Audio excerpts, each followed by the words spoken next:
हमारे प्रधानमंत्री ने उस वक्त क्या नहीं बोला, क्या उनको बोलना चाहिए था, क्या देश हमें मिला था, हमने क्या उस देश का बना लिया। ऐसा कोई सही धर्म का स्थान नहीं हो सकता है जो दूसरे धर्म के अपमान पर की बुनियाद पर बना हो। समाज में बहुत नफ़रत भी फैल गया है। हिंदू मुस्लिम सिखों ने एक दूसरे की कत्ल की। आज के वक्त में मोहब्बत की बात करना, दोस्ती की बात करना शायद सबसे ज़्यादा हिम्मत की ज़रूरत है।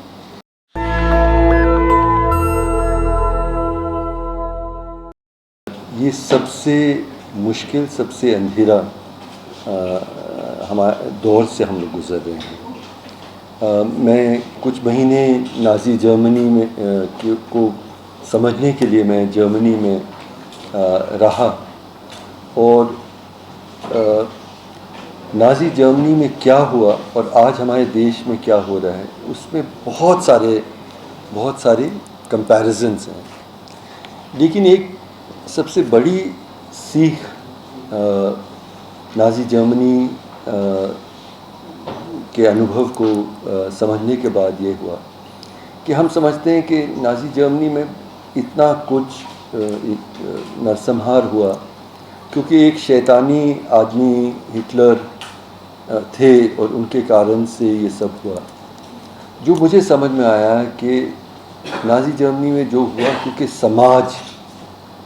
व्यापक समाज में नफ़रत जिस तरह से जब फैलता है, उसका जहर जब फैलता है, तब क्या अंजाम होते हैं।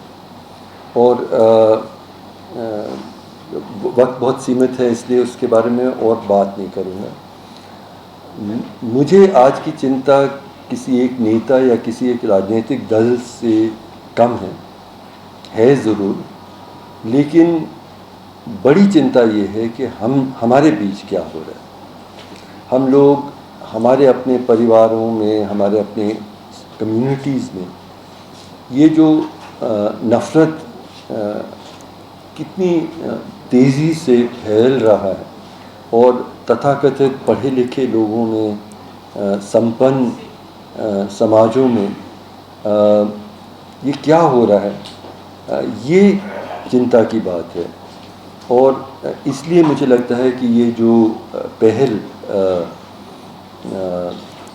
नारायण सहबा फारूकी और साथियों ने इसकी पहल की है, ये बहुत इसलिए ज़रूरी है क्योंकि ये उधर वहाँ द ईवल अप देयर हम देख रहे हैं, ईवल हियर हम लोगों के बीच की जो में हम लोग किस तरह से बदल रहे हैं, इस पे वो नज़र डाल रही है।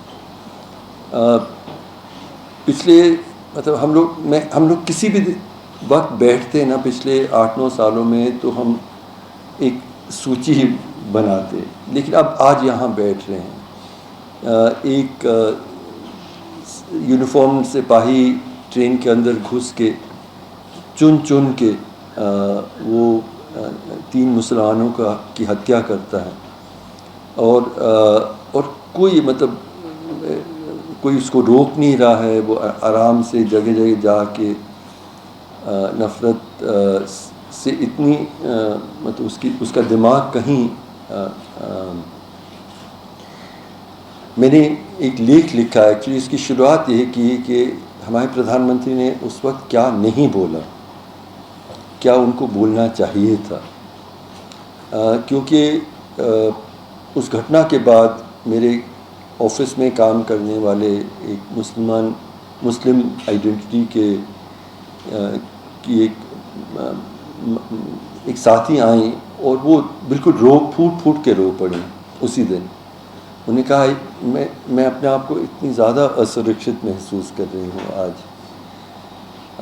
वो मेरा पिता हो सकता था, वो मेरा भाई हो सकता था, वो मैं हो सकती थी।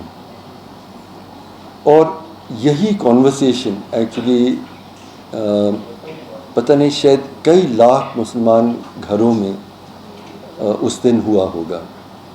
और देश के जो प्रधानमंत्री हैं उनका फ़र्ज़ बनता कि वो उनको कहते कि नहीं, कोई डर की ज़रूरत नहीं है, ये देश सबका बराबर का है, हर मज़हब के हर जाति हर भाषा के लोगों का बराबर का ये देश है, ये मोहब्बत का देश है, ये दोस्ती का देश है, ये हम सब का देश है।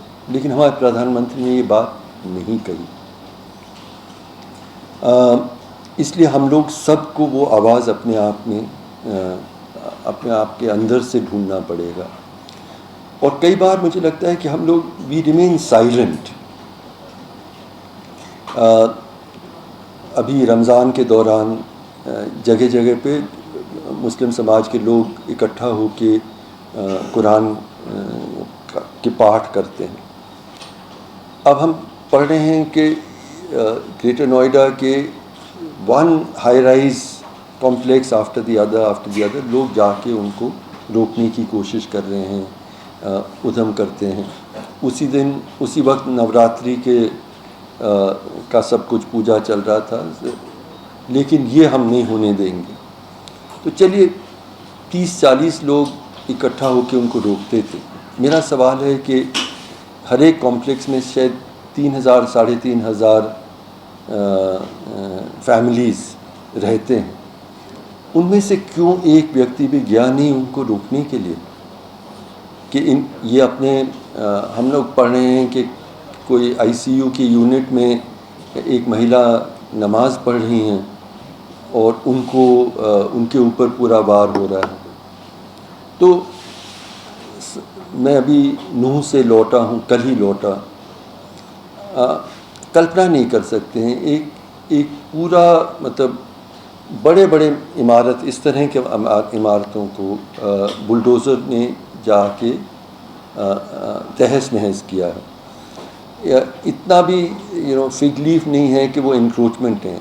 बस हमने तय किया और हम कुछ भी कर सकते हैं। और लोग बता रहे थे कि लोग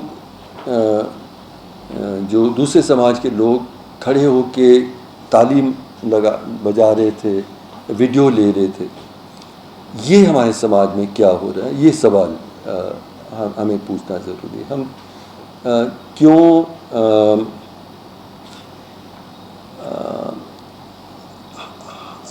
दूसरे के दर्द, दूसरे के साथ जो नाइंसाफ़ी हो रही है उससे हम लोग क्यों उद्वेलित नहीं होते हैं। मैं 2-3 चीज़ें कह के मैं नंदिता की ओर देख नहीं रहा हूँ क्योंकि कहेंगे मेरा वक्त पूरा हो गया है। सबसे पहले मैं हमारी आज़ादी के तुरंत बाद के महीनों को कुछ याद करना चाहता हूँ। बहुत सारा मैं कह सकता हूँ। गांधी जी का जो उपवास था कलकत्ता में और कैसे उन्होंने दोनों समूह की हिंसा को बंद करने की पहल की, समाज में ये पहल हुई। उनका जो आखिरी उपवास था इस शहर में हुआ था just 2 weeks before he was assassinated. उनकी मांगें क्या थीं?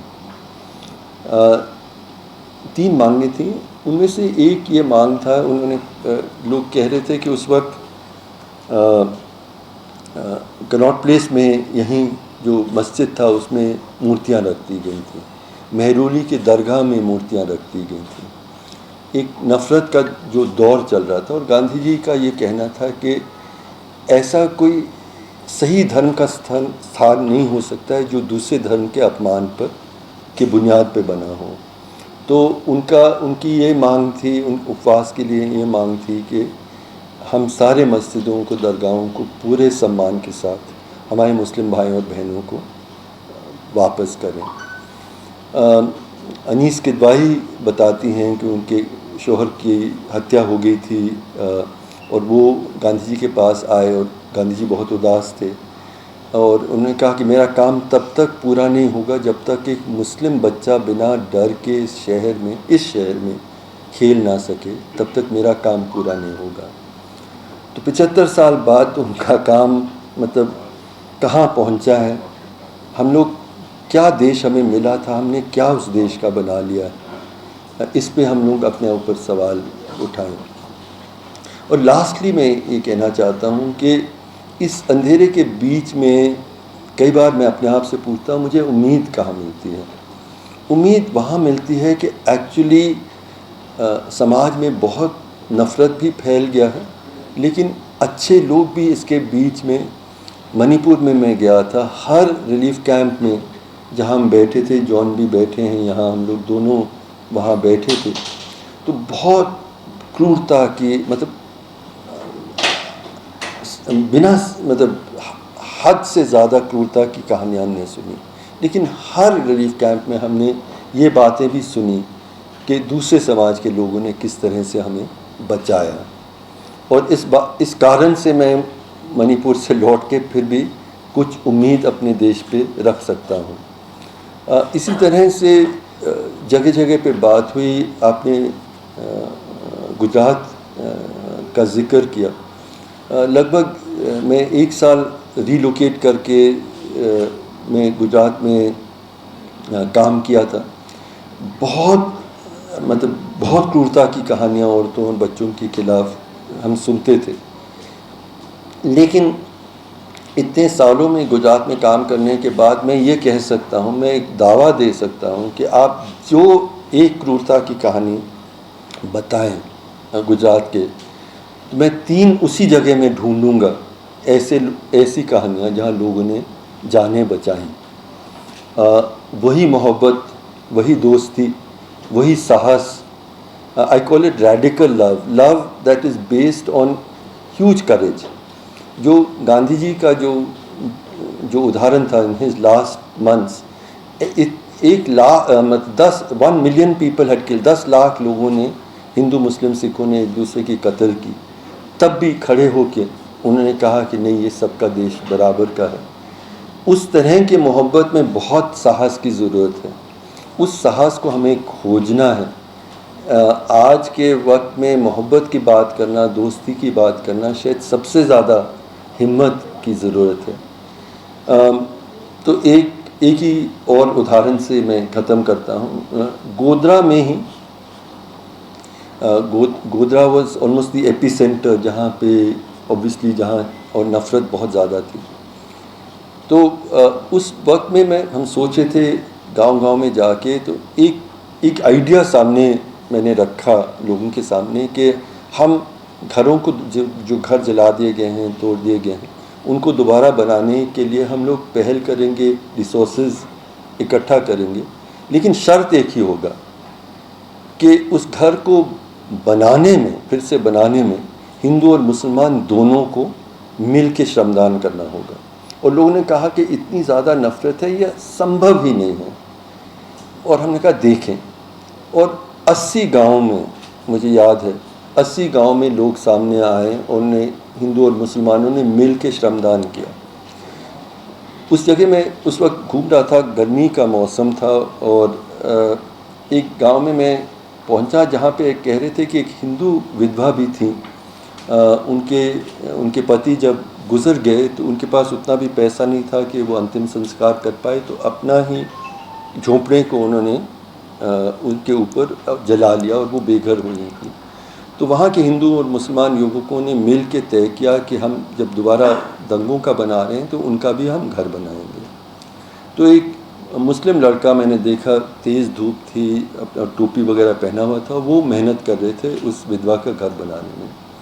तो मैंने उनको अलग किया कि आप ये क्यों कर रहे हैं। तो उन्होंने कहा कि मैं इतना ज़्यादा उदास हो गया था कि मेरे अपने गांव के लोगों ने किस तरह से कत्लेआम किया, मैं घर से बेघर हो गया और मुझे लगा कि कोई उम्मीद नहीं है। और फिर किसी ने ये बताया कि हम लोग मिल के ये घर बनाएंगे और इस विधवा का घर बनाएंगे, और उसके बाद मेरी उम्मीद फिर से जाग गई है अपने समाज के लिए, अपने लोगों के लिए। और मैं जब जा रहा था तो हाथ पकड़ के उन्होंने कहा कि मैं शुक्रिया कहना चाहता हूँ। और मैं सोचने लगा कि एक मुस्लिम लड़का तेज़ धूप में मुफ्त में एक हिंदू विधवा का घर बनाने के लिए, जब उनका घर हिंदुओं ने नष्ट किया है, वो मुझे शुक्रिया कह रहा है। यही दोस्ती की संभावनाएं हम लोगों को इस मुश्किल दौर में हम लोगों को ढूंढना ज़रूरी है। शुक्रिया, जिंदाबाद। नेशनल दस्तक की आपसे गुजारिश है कि अगर इसको बचाना चाहते हैं तो नेशनल दस्तक को सब्सक्राइब करने के लिए रेड कलर के सब्सक्राइब बटन को दबाएं, फिर बेल आइकन की घंटी दबाएं। नेशनल दस्तक को बचाने के लिए बहुत जरूरी है कि हर खबर को शेयर करें, लाइक करें, कमेंट जरूर करें।